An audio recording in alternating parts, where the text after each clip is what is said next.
America has lived through many a cold and dark night, when the cupped hands of prayer were our only shield against the extinction of courage.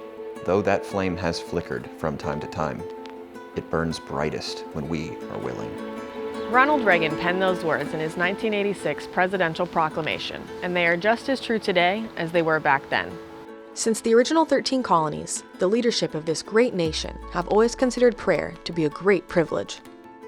We can make the true meaning of prayer much more important in the lives of all of our children. That power is very much open to us. We believe that the Almighty hears our prayers and answers those who seek Him. The story of the National Day of Prayer begins in earnest 70 years ago. 70 years? That's right. On February 3rd, 1952, a young fiery preacher stood atop the steps of America's Capitol and challenged our leaders to pray. I ask the United States Senate and Congress to request the President, once again in our hour of crisis, when we stand on the abyss of national destruction and catastrophe, to call our people to prayer. And that fire still burns on today, stronger and with just as much passion. Shortly after, President Truman signed the National Day of Prayer into law. We join in offering our thanks to the Providence which has guided and sustained us. I, Harry S. Truman, President of the United States of America, do hereby appoint a day of prayer.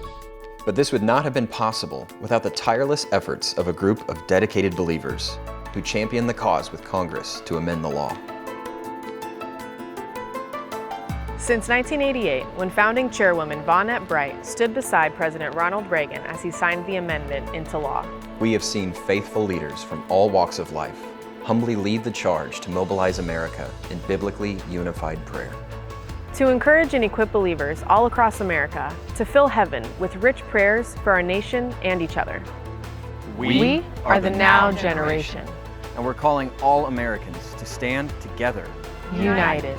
as we set aside time to pray in humility, with fasting and thanksgiving, for the beauty and wonder of this great land, and lift our hearts and voices to the Lord. And Lord, we ask that you grant our government leaders the wisdom they need to act with integrity, and bless our military with divine protection, courage, and dependence on you. And Lord, we ask that you would strengthen your people who are in the media, and that you would restore character and ethics to those who produce content. God, make my school safe. We're inviting you to become a part of this rich history. Help us mobilize our efforts by continuing the wonderful tradition of publicly praying in America, the first Thursday in May. Throughout America's wonderful history, prayer has been woven into the fabric of our nation, and the Lord has been our strength, our refuge, and our source. Jesus is the liberty that sets captives free to live and love God with the destiny that He alone has designated for each of us, individually and as a country. And as a nation, Lord, we humbly ask you to pour out your love, life, and liberty.